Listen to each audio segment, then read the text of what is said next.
अस्सलामुअलैकुम। नेक्स्ट हमारा टॉपिक है चैप्टर नंबर 11 से बायोएनर्जेटिक से रेस्पिरेशन का। हम रेस्पिरेशन की टाइप्स पढ़ रहे थे। तो आज की जो हमारी टाइप है वो है एरोबिक रेस्पिरेशन यानी कि सेलुलर रेस्पिरेशन। एरोबिक रेस्पिरेशन वो होती है जो कि ऑक्सीजन की प्रेजेंस में होती है। ऑलरेडी मैंने आपको बताया था कि ग्लूकोज की ब्रेक डाउन होती है इनटू पायरोवेट, और फिर पायरोवेट की आगे जब फर्दर प्रोसेसिंग होती है, अगर ऑक्सीजन अवेलेबल होती है तो फिर वो एरोबिक रेस्पिरेशन उसमें स्टार्ट होती है। तो एरोबिक रेस्पिरेशन में जो है ना ये जो प्रोसेस है ये होता है माइटोकॉन्ड्रिया के अंदर, जिसमें कि बायोलॉजिकल ऑक्सीडेशन भी शामिल है। सेलुलर रेस्पिरेशन जिसको हम एरोबिक रेस्पिरेशन भी कहते हैं, उसके कुछ स्टेप्स हैं। इनको हम 4 स्टेप्स में डिवाइड करते हैं, जिसकी 4 स्टेजेस होती हैं।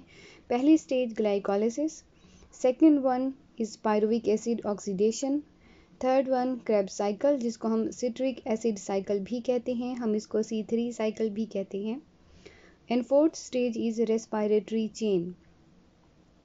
जो पहला प्रोसेस है ग्लाइकोलिसिस का, जिसमें कि ग्लूकोज की ब्रेक डाउन होती है इनटू पायरुविक एसिड, ये प्रोसेस सेल के साइटोप्लाज्म में होता है। ये पहला स्टेप है जो कि एरोबिक रेस्पिरेशन का भी है और एनएरोबिक रेस्पिरेशन का भी है। ये फर्स्ट स्टेप है ग्लाइकोलिसिस, जो कि दोनों में कॉमन होता है।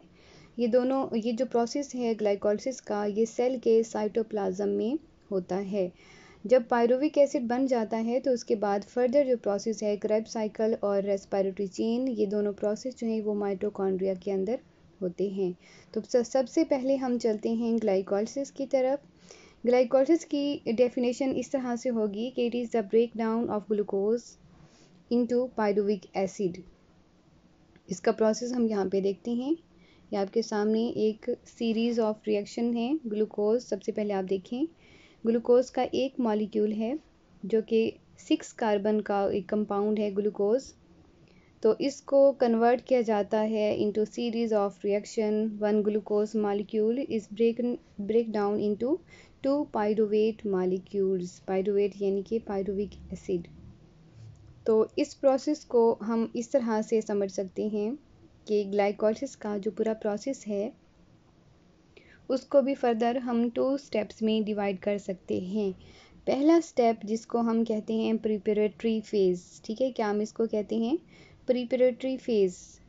इसको हम इसलिए कहते हैं प्रिपरेटरी फेज़ क्योंकि यहाँ पर यूँ समझ लें कि एनर्जी यानी ATP की इन्वेस्टमेंट होती है। सबसे पहले एनर्जी को यहाँ पर इन्वेस्ट किया जाता है।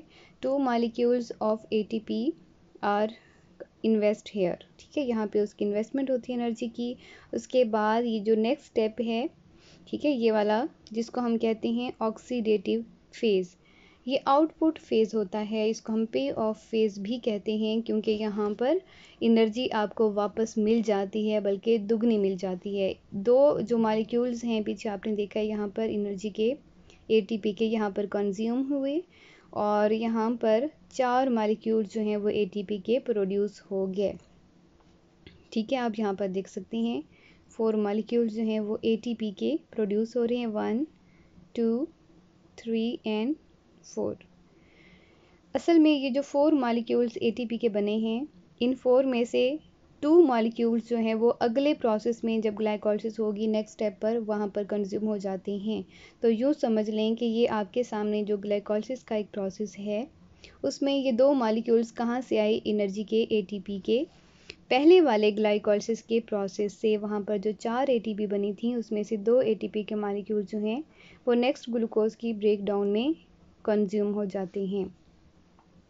इसके अलावा इस ग्लाइकोलिसिस में आपको और क्या चीज़ें हासिल होती हैं, वो एक तो आपको ऑलरेडी मैंने बता दिया कि ATP के मॉलिक्यूल्स 4 ATP के मॉलिक्यूल्स हमें हासिल होती हैं, 2 कंज्यूम हो जाती हैं, 2 नेट ATP के मॉलिक्यूल आपको हासिल होते हैं। इसके अलावा आपको यहाँ पर 2 NADH के मॉलिक्यूल भी हासिल होते हैं। दोनों साइड पे आप देख सकते हैं NADH के मॉलिक्यूल्स आपको यहाँ पर हासिल हुए हैं, ठीक हो गया। तो इसके अलावा अब चलते हैं हम रिएक्शन की तरफ। एक्चुअल प्रोसेस, ग्लूकोज की ब्रेक डाउन हुई इनटू ग्लूकोज 6 फॉस्फेट में। यूँ समझ लें यहाँ पर ATP कंज्यूम हुई जब, तो ATP में से एक जो फॉस्फेट है वो किस में चला गया, ग्लूकोज में, तो वो बन गया ग्लूकोज 6 फॉस्फेट। यहाँ पर 6 फॉस्फेट का मतलब ये है कि इसमें फॉस्फेट जो है वो ग्लूकोज के कार्बन नंबर 6 पर जाकर अटैच हुआ। ग्लूकोज एक 6 कार्बन कंपाउंड है, 1 2 3 4 5 6 कार्बन उसमें मौजूद होते हैं। तो ग्लूकोज 6 फॉस्फेट का मतलब ये है ग्लूकोज में सबसे लास्ट वाली जो कार्बन नंबर 6 है वहाँ पर जाकर फॉस्फेट अटैच हो जाता है। ये फॉस्फेट कहाँ से आता है, एटीपी की ब्रेकडाउन से। एटीपी में से जब एक फॉस्फेट निकल जाता है तो वो बन जाता है एडीपी, एडिनोसिन डाइफॉस्फेट, यानी कि उसमें 2 फॉस्फेट होते हैं। थर्ड फॉस्फेट कहाँ गया, ग्लूकोज में चला गया, वो बन गया ग्लूकोज 6 फॉस्फेट। उसके बाद ग्लूकोज 6 फॉस्फेट कन्वर्ट हो जाता है into its isomer fructose 6 phosphate.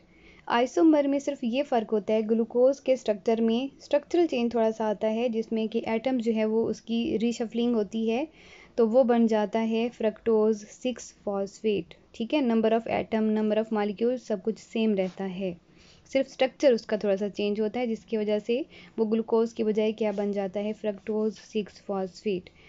उसमें फिर एक एटीपी का मॉलिक्यूल जो है वो कंज्यूम होता है, यानी कि आपको एक और फॉस्फेट मिल जाता है।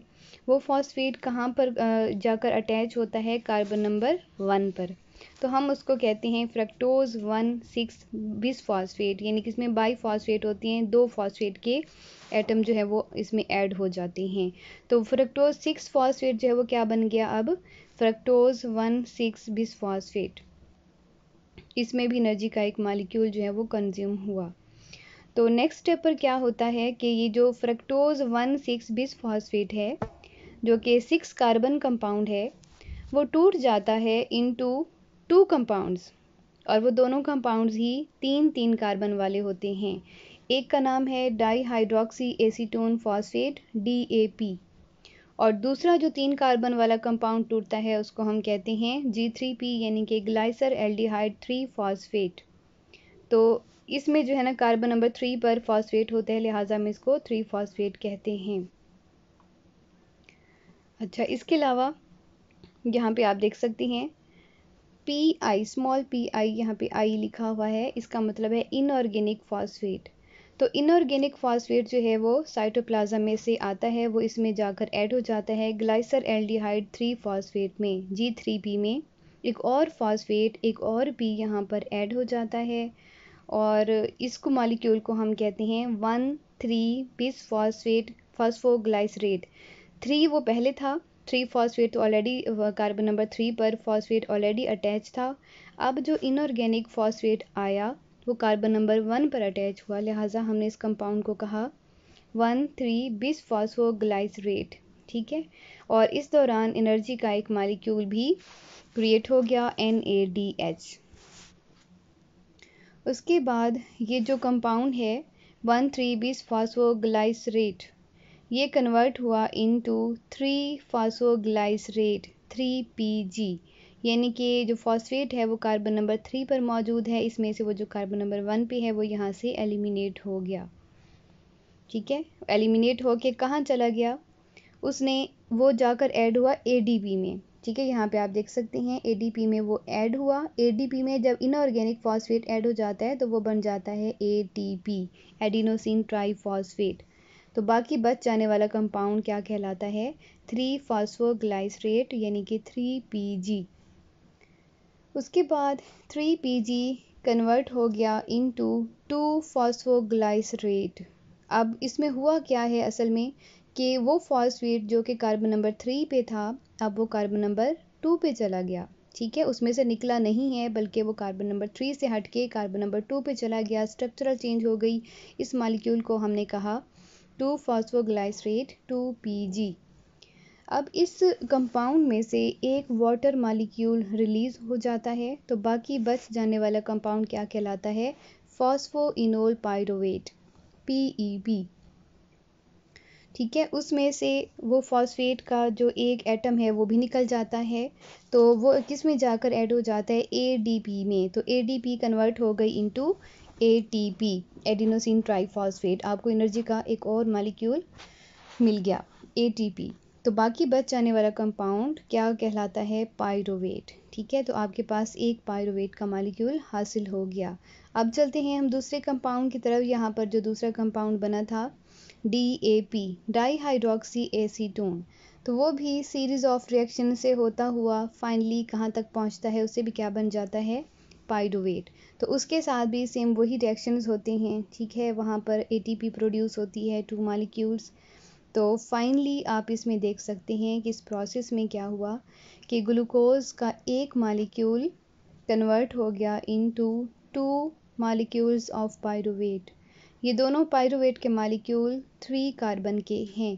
3 कार्बन इधर और 3 कार्बन इधर, 3 और 3 6 कार्बन वाला ये ग्लूकोज जो है वो एक कंपाउंड था।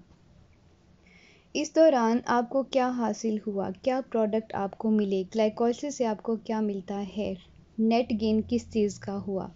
बहुत सारी चीज़ें इसमें बनी, बहुत सारी चीज़ें इसमें कंज्यूम हुई, डिकम्पोज हो गई, इसमें इन्वेस्ट हो गई, लेकिन फाइनली नेट गेन किस चीज़ का हुआ जो कि आपको फाइनली बचा? वो हैं 2 molecules of ATP, 2 molecules of NADH and 2 molecules of pyruvate यानी पायरुविक एसिड। ठीक है, यही पायरुवेट है। एक मॉलिक्यूल जो पायरुवेट का होता है उसकी ऑक्सीडेशन होती है, उसको कन्वर्ट किया जाता है इनटू एसिटाइल को A में। ठीक है, जो कि 2 कार्बन कंपाउंड है, इसमें से CO2 भी रिलीज हो जाती है। आप इसमें देख सकते हैं पायरुवेट जो कि 3 कार्बन का एक मॉलिक्यूल था, उसमें से जब CO2 निकलती है तो एक कार्बन निकल जाती है। बाकी जो कंपाउंड बचता है वो 2 कार्बन वाला होता है। उसमें CoASH ये एक फंक्शनल ग्रुप भी ऐड हो रहा है, जिसकी वजह से ये कंपाउंड क्या बन गया? Acetyl CoA। इस दौरान एनर्जी का एक कंपाउंड NADH ये भी बना। इस स्टेप को हम कहते हैं ऑक्सीडेशन ऑफ पायरुवेट। तो सेलुलर रेस्पिरेशन में अभी हमने 2 स्टेप्स पढ़े हैं, glycolysis and oxidation of pyruvate. ये प्रोसेस जो है वो साइटोप्लाज्म में होता है। ग्लाइकोलिसिस का प्रोसेस जो है वो भी साइटोप्लाज्म में होता है, जबकि जो ऑक्सीडेशन ऑफ पायरुवेट है वो भी साइटोप्लाज्म में होती है। पायरुवेट को जब एसिटाइल O में कन्वर्ट कर दिया जाता है, एसिटाइल को A में, तो अब एसिटाइल को A एंटर होता है माइटोकॉन्ड्रिया के अंदर। ठीक है, यहाँ पे आप देख सकते हैं माइटोकॉन्ड्रियल मेम्ब्रेन।